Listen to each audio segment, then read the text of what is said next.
Hey there friends, this one's special. Today we're building a chimpanzee island, a habitat that's part jungle, part construction site and very different from what I've made before. It's inspired by the connection between humanity and the chimps and a tribute to Jane Goodall and her incredible legacy. There's a bit of emotion, a bit of art, I could say, and a lot of climbing frames.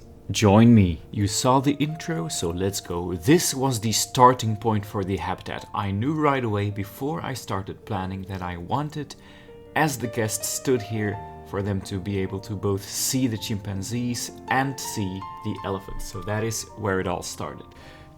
I didn't want to just build another ape island just like the BOLLO at the other side. I want this one to be more experimental, more unique, to make a statement, to say something about us and about the chimpanzees. You will notice as I built that the habitat is sort of split in two. One half is lush and green, almost overgrown, full of life, using wood, like a bit of a rainforest floor. The other is hard-edged, all metal beams, concrete, scaffolding. It feels human, industrial, like something we built and then left behind. And the chimpanzees live right between the two. That's kind of the point. Are they taking over something that we left behind? Are they building something new from our mess? Is this their future or our past? I don't know, but I like that it makes you wonder that it's sort of not just a habitat, but also with the risk of sounding pretentious, a bit of an art piece.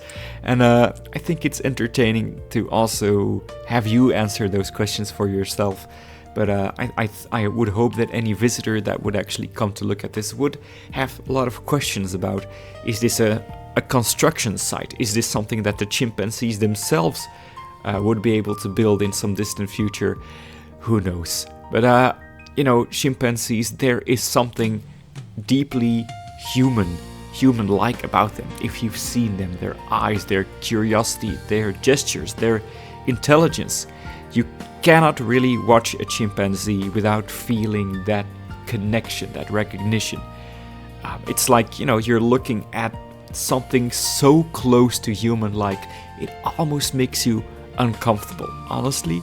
Not that the animal itself makes you uncomfortable, but just the realization, like, I'm looking at, a man, a woman, a child, although it is an ape, sitting there. And as I said in the BOLLO video, it always kind of freaks me out seeing these apes, not just in captivity, but probably also if I saw them in the wild. And speaking of that, I think it's time to set aside some time to speak about Jane Goodall. Dame Jane Goodall was born the 3rd of April 1934 in London. She was a pioneering British primatologist and conservationist. She traveled to Gombe Stream National Park in Tanzania in 1960 and revolutionized our understanding of chimpanzees. She discovered their tool use, their complex social behavior, their emotional depth. In 1977, she founded the Jane Goodall Institute and went on to become a United Nations messenger of peace. Her life's work bridged the gap between humans and animals, showing that empathy, respect, and wonder have a place in science.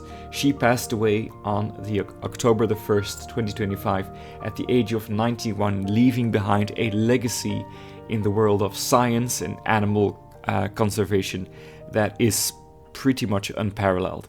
And I knew that when building this, I also had to set aside some time to pay tribute to her. An amazing figure, someone to look up to if you have any interest in animals and in apes in particular. Really a person that I've personally known about for a good long time in my life, and always really thought, damn, that's an amazing human being right there. And it's true that, she was probably thought of as a bit crazy for giving these chimpanzees names, for treating them like individuals, but she was obviously right, and she showed the world that chimpanzees have personalities, they have families, emotions, they laugh, they fight, they forgive, they grieve. They have such a complex life just like we do, and she changed the way that we see them. So yeah, it's what makes her work so powerful. But you know what, there's also another side to that story. She showed us that these animals are alive and intelligent, but she also showed us the threats that exist for them. Their forests were already disappearing when she was studying them. So I also wanted this habitat to sort of feel like perhaps it's not an abandoned construction site. It is actually humanity encroaching on the territory of chimpanzees. Their forests are disappearing. I've added some dead trees in the habitat just to hint at that. Because even though chimpanzees can adapt, they will not be able to survive without space, without the forests. And at this very point, they are under threat. They are not doing as well as you would hope. They, of course, live only in one part of the world, and that is the rainforests of Central Africa. And they are obviously, all animal life is sacred in a way, but I feel like chimpanzees in particular should really be looked out for, because they are pretty much just like us.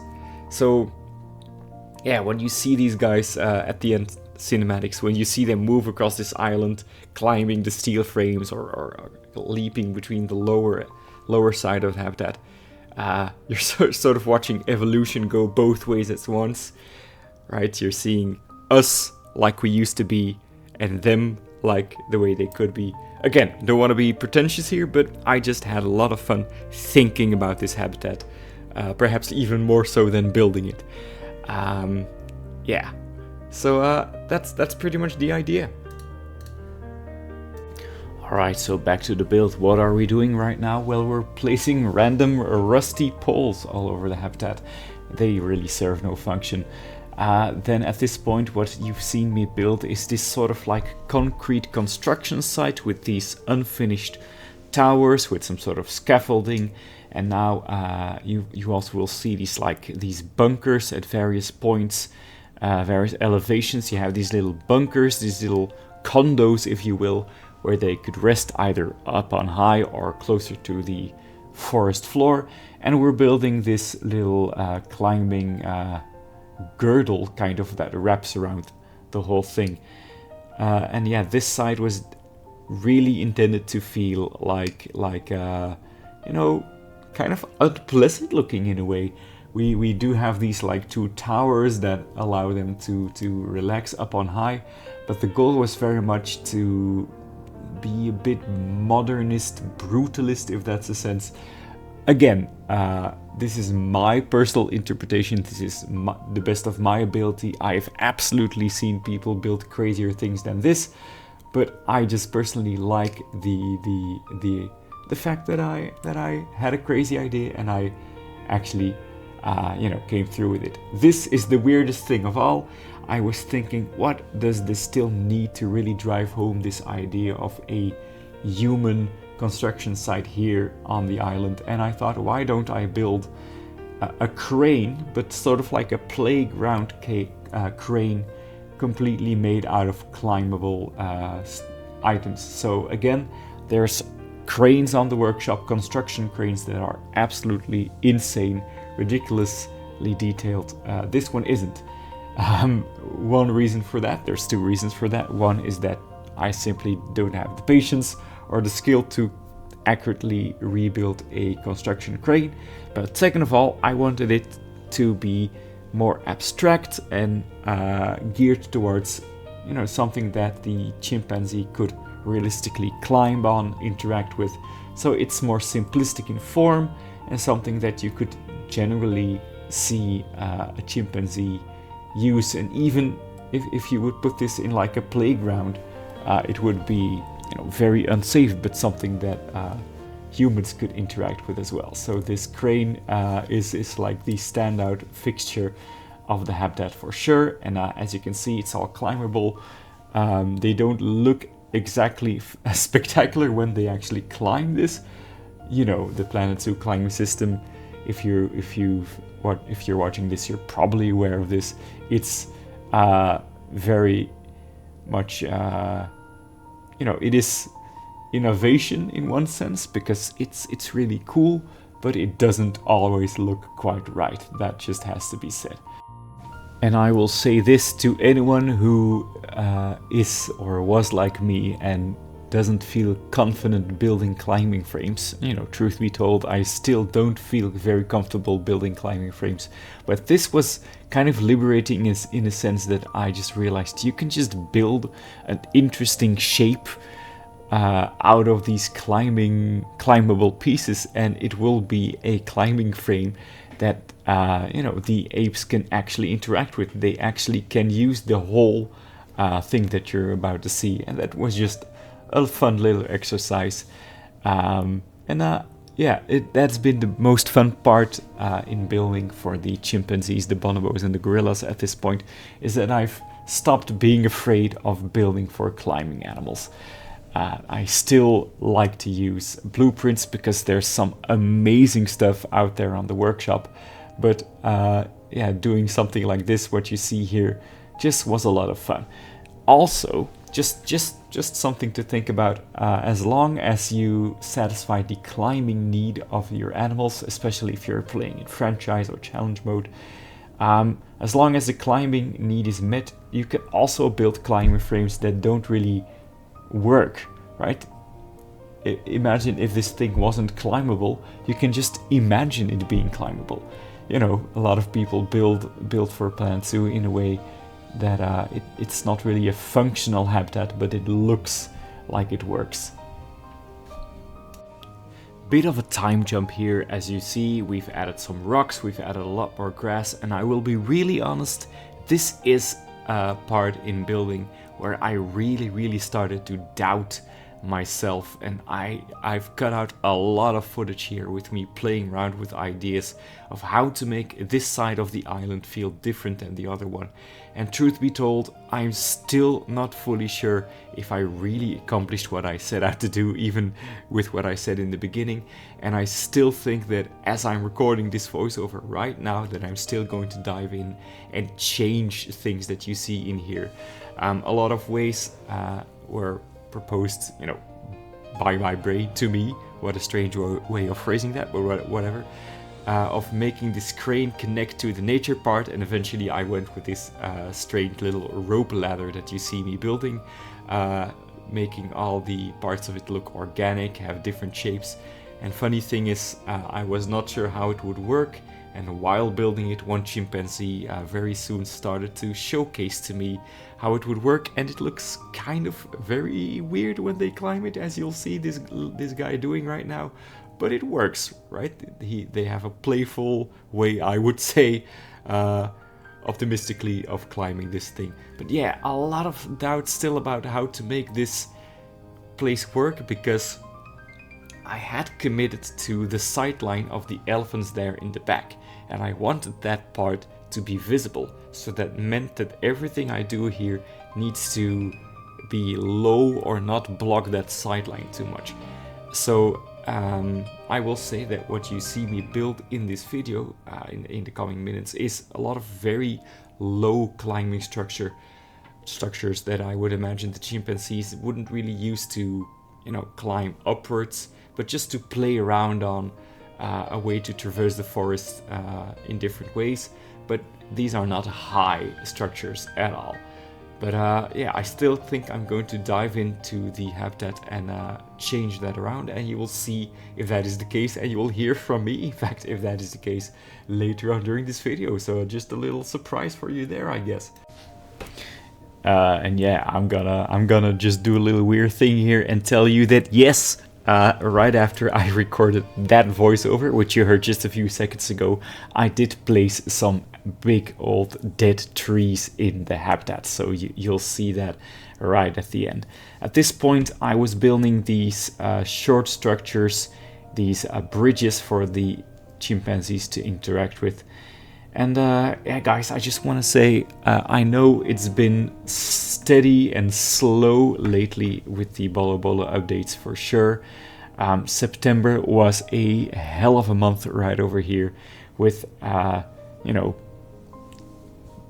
being the father of two young kids, the school year starting, my partner starting a new job, it hit us like a truck. So you're gonna continue to see me making BOLLO videos until the very end. As I've said before, you've already seen actually while recording, in the background of this chimpanzee island, you probably have seen already the elephant habitat that's right over there.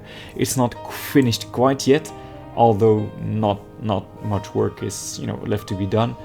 And it's not like a crazy concept habitat, it's just very, very, very big, and it interacts with the chimpanzee habitat in an interesting way. But I'll do that in a separate video, which will be, shorter, because most of it is just spamming plants, but you'll get to see that it's probably the largest habitat in the entire zoo, as you can see them back there, one of them swimming.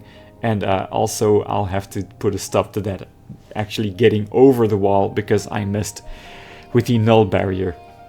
So at this point we're just spamming plants, and if you're interested to know, we have arrowwood, we have buffalo grass, we have periwinkle, we have dryn grass, and we have the Yorkshire grass. And then at the sides we have several types of fern covering up the edges, and I believe the creosote bush as well, and there's then just a lot of ferns. I'm not a huge fan of the way the edges of the island look with the rocks here, or the lack of rocks, but those are just aspects of Planet Zoo that you'll never really get out of it. The sort of rounded edges of the terrain are very hard to cover up with. Personally, at least I think I don't have the skill just yet. Oh right, also Triota grass, just the tips, so that it looks like a different kind of grass. And the Nitraria bush. And then this foxtail palm always does wonders to make things feel tropical. I don't think I've ever used it as intended, but I'll have always sunk it into the ground like this.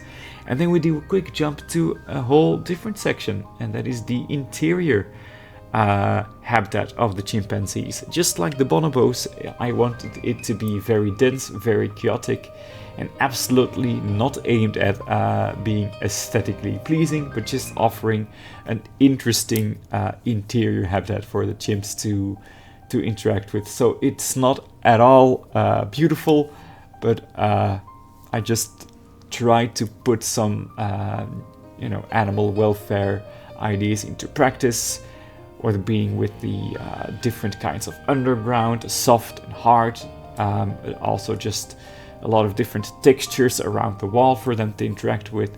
You'll see these faux rocks, you'll see me place logs, you'll see me place a lot of enrichment, both actual enrichment with animations, but also like fake enrichment that you could imagine chimpanzees playing with. So we start with building these platforms, as you can see, because a lot of ape, welfare guides, if you could call it that I read, seem to prescribe a lot of hiding places for them, a lot of places for them to rest, to hide, and not just hide from guests, but also from each other. Because if you've ever spent any time around, great apes, but definitely chimps in zoos, these guys are just like humans. They have disagreements.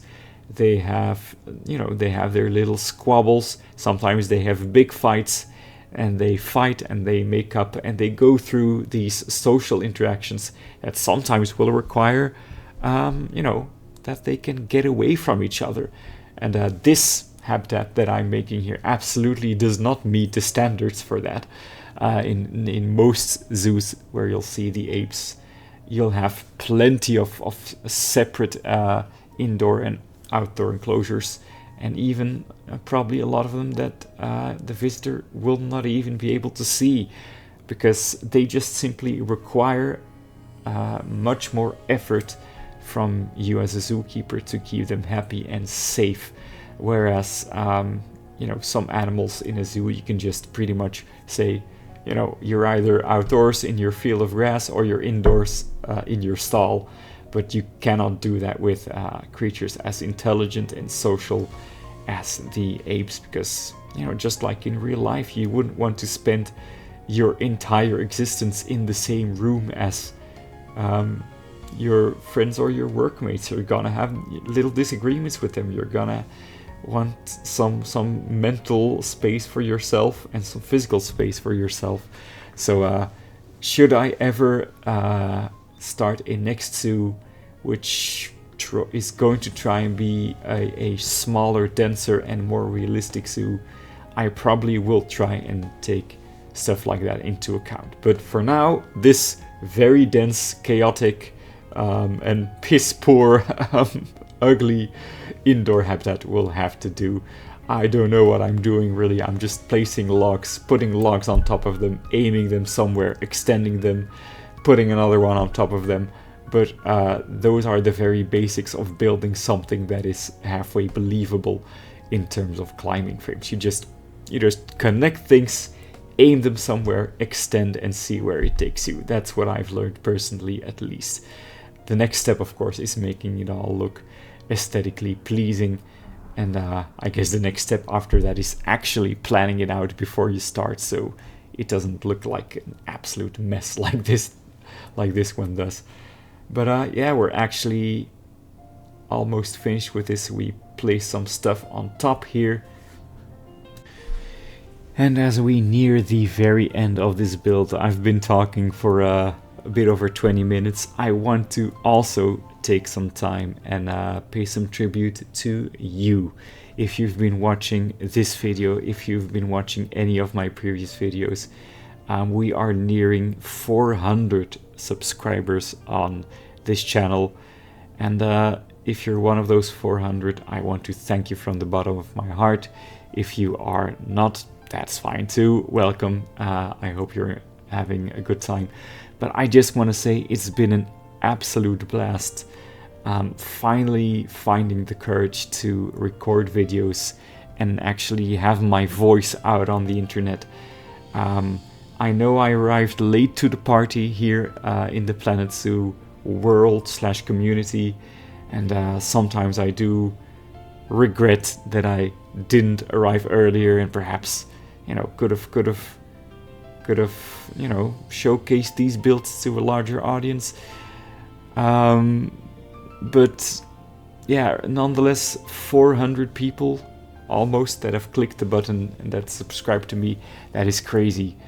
Just visualizing the number of people that is actually willing to listen to and watch more of my stuff is actually amazing. So thank you so much. I promise that BOLLO is not the end of the channel. There's lots more gaming content to come. Planet Zoo will not go away anytime soon. And yeah, I hope you won't either. So once again, from the bottom of my heart, thank you so much. And just so you know, the dead trees that you see here are actually a blueprint by Romanopalacius. I will place a link in the comments. And there we go. Welcome to the cinematics. First we start on foot, and the first thing we're going to check out is the little zone here to the left that we took for a little tribute to Jane, and two beautiful pictures of her and some chimpanzee statues to keep her company.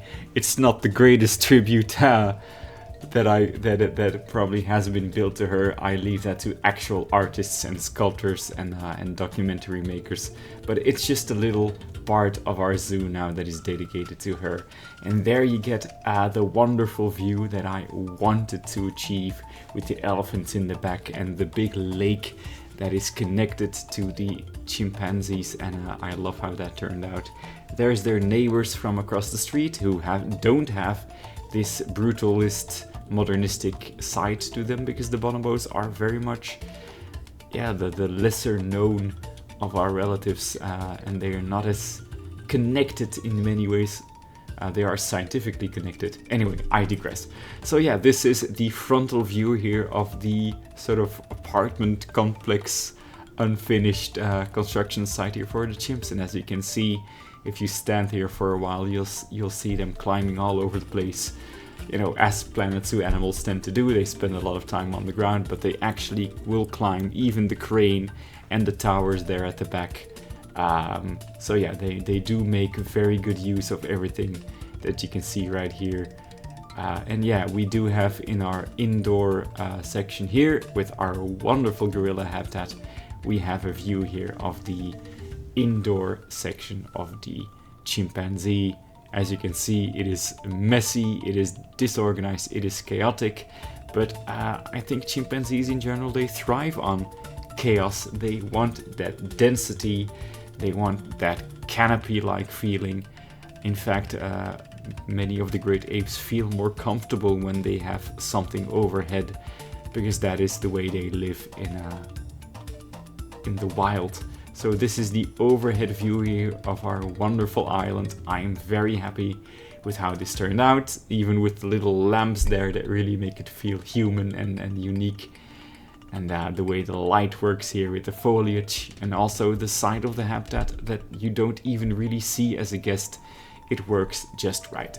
The ugly mountain in the back there, I'll have to change that a little bit if you spotted that back there. That is going to be the lion habitat. I know I've teased that lion habitat many times over. I'm still not quite sure what to do there, but trust me guys, trust me, a lion habitat will eventually come to Bollo Bollo. I think I don't know, man, I have a huge mental block with the lions. I am desperately calling for help. If you have any idea how to turn a huge rock plateau into a lion habitat that really stands out, and I'm happy to hear it. But yeah, that concludes our final overview here of the chimpanzee island, the Jane Goodall chimpanzee island, you could say. Thank you so much for checking out this video. The next video will come rather soon, and that will talk about the elephant habitat there in the back, which is, as I said, a bit simpler in design, but I'll see you then. See ya.